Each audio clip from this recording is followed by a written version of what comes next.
இது உங்களோட கருத்து. நான் ஒன்றும் சொல்ல. அந்த கமெண்ட்டை பார்த்தோன்னே எனக்கு தோணுச்சு, ஆமாம் இப்போ பார்க்கும்போது அவர் பேச்சு வந்து சிரிக்கிறதுக்கு மட்டும்தான்.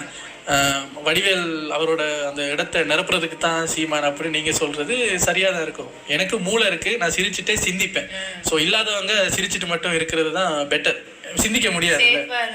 அதான் ஸோ எனக்கு மூளை இருக்குது, நான் சிரிச்சுட்டு அதுக்கப்புறம் சிந்திச்சு பார்ப்பேன். பட் என்னால் ஒன்றுமே பண்ண முடியாது. நான் ஒரு இந்தியன் பிரஜையோ ஏதோ கிடையாது. நான் ஸ்ரீலங்கா சைட்ல இருந்துகிட்டு எல்லாத்தையும் கோட்டை விட்டுக்கிட்டு உட்காந்துருக்கோம். ஸோ பொதுவாக எனக்கு எல்லாருமே தமிழர்கள், அவ்வளோதான். எங்களுக்கு நடந்தது அடுத்தது அங்கே நடக்கக்கூடாது. அதான் அவர் சொன்னார்ல, ஒரு முந்தைய வீடியோவில் கூட சொன்னார்ல, உங்களோட கதையை நிறைய பேர் கேட்க மாட்டுறாங்களேன்னு கேட்க, இந்த இதை கட்டி காக்கணும், அந்த உணர்வு இருக்கிறவங்க அதில் ஆல்ரெடி பட்டு வந்தவங்களுக்கு அது புரியும் அப்படின்னு. ஸோ எங்களுக்கு புரிஞ்சிருச்சு, டக்குன்னு புரிஞ்சு.